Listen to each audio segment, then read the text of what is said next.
Hey guys, so I wanted to introduce myself. I'm Leela. My son is actually back over here sleeping on his swing outside, but we are starting a vlog slash blog.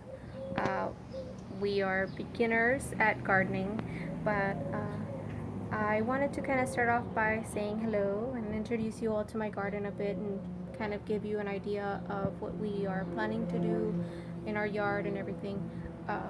So to start off, we just came back from a vacation from Idaho. We were gone for give or take close to 2 weeks, mostly driving because we live in South Texas and Idaho is way up north, so it was a long drive, but it was a lot of fun. We got to see family that we hadn't seen since last year, the same time. Anyways, I wanted to introduce my garden.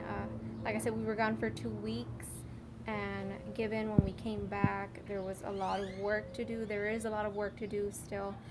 But we found out we had a neighborhood cat in our garden bed, which, if some of you have been through it, you know that it is absolutely irritating to have a cat constantly, doing his deed in the garden bed. It's not cute. It doesn't smell good. I don't like the neighborhood cats. We have a lot here.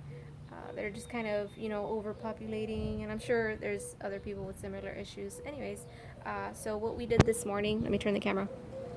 We came out and we put some chicken wire over our 4x5 garden bed. It really, I guess, likes the potting soil. They just kind of find comfort in it. I have no idea. Excuse that. Uh, there's the road on this side behind this fence. There's a road, so you might hear some cars. Anyways, we have some corn growing, a couple of tomato plants. Like I said, these are definitely overcrowded. Being that we were gone for 2 weeks, I didn't have a chance to separate them and kind of have them grow a certain way. Anyways, the ones in the back are globe tomatoes. In the front we have cherry tomatoes. I put up some twine here too to try to give them some support. I have 1, 2, and then on the bottom 3, I can kind of show you all how they're growing. I have one right in here. Let's see if I could get it to zoom in. There it is. There's that baby. Sorry about that. So yeah, in here I also have some carrots growing, and I had another one right here and it kind of stepped all over it, and it just kept doing what he wanted to do. He didn't care about, us growing our food, of course. Anyways, I have some onions growing up front as well, and then I have one right in there that I kind of planted later on. But yeah, let me go ahead and continue showing you the rest of my garden. I have some sunflowers growing right in there. Now, those are really pretty. These were some wild mix sunflowers from Burpee. Look at how pretty they are. They're so pretty. Show you some more. These are, or this one's already losing its petals as well as this one did too. And in back of it, we have a peach tree, and we do have a peach growing right in there. Yeah, and it only gave us 2 this year. It is its first year growing, so it's a given it's only going to give us a little bit of fruit. And here's another sunflower. Look at how gorgeous, right? Yeah, it's so beautiful. That I love sunflowers. Okay, and then right in here I have another tomato that I just recently transplanted a couple of days ago. And right here I have some cantaloupe that's pending, and then another sunflower in the middle. And in the back, right over there, I have some cucumbers that are still, I just planted them a couple of days ago, like I said. And then back there I have some sweet pepper, which are okay to grow here in South Texas still. As that's what the packet says, so I'm, just trusting it, because it does get really hot here, so I'll update you guys on that. Here's another tomato, another sunflower back here. I have marigold right there, another tomato that is also pending some small tomatoes right there. And then back there I have my pinto bean plant. I only have 3 growing. I kind of wanted to test it out and see how they do here since it is so hot, and I know some bean plants cannot take too much heat. Right here I have my wildflower garden. I just kind of did this for the bees, honestly.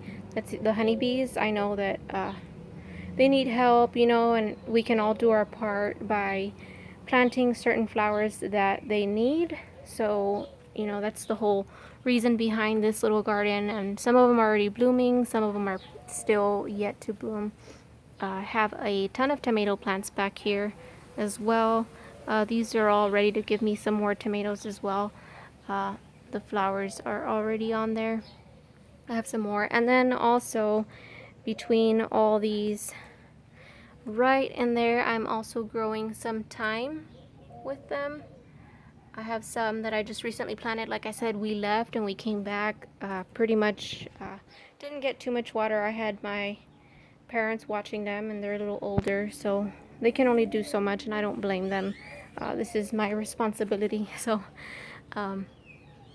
that is another sunflower I have growing. It's just so pretty. And there's one up there as well. And we are growing it on the same area that our nectarine fruit plant is growing, and I have to say I probably won't do this again because it looks like the nectarine plant is suffering quite a bit, so I know now not to do that to it and provide it some vitamin soon enough.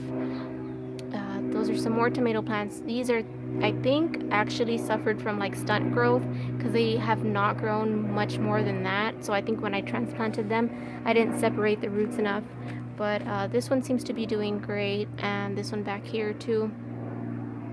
You can focus on that. Down here I have a lemon tree that I grew from just a normal lemon from the store, the grocery store, yellow lemon. So it's doing really good. And up here I have some watermelon back here. This is watermelon, that's watermelon. They're Bush Bounty watermelons, and that's a watermelon as well. I have some kale that is pending, and some summer squash that is pending as well. And right in here I am also pending some lemon balm. So I just wanted to kind of introduce you all to the garden, which I did. And if you have any questions, comments, anything, just let us know. I know that it's kind of a weird, odd introduction because I don't know really where to start, but yeah, I guess just rule number one is don't leave your garden unattended for 2 weeks because you will have a lot of work to do, which you can tell. And down here in South Texas, it is extremely hot by like 11 or noon. So you don't really have much time to work on it, especially with a 1-year-old son, you know. And I mean, I don't blame him. I love my son, of course, but that's just a lot to take on when you're trying to grow your own food and also raise a 1-year-old. And then you're a housewife as well, so you need to do the cooking and all that stuff. So yeah, I just wanted to show you that if I can do it, you can do it too. If you guys have any further questions, you know, just let me know in the comments. I will continue to update you on the rest of my garden and let you know about this pesky neighborhood cat that is on my last nerve right now. Anyways, okay, thank you for watching, and I hope you all enjoyed, and I hope you stick around and you're able to subscribe. And you know, if you have your own gardening channel, let me know. I will subscribe as well. It's good to share tips and tricks with each other, you know, that will help. If you have any like suggestions for me for this neighborhood cat, or you know, anything you saw in my garden, let me know. All right, thank you guys. Bye bye.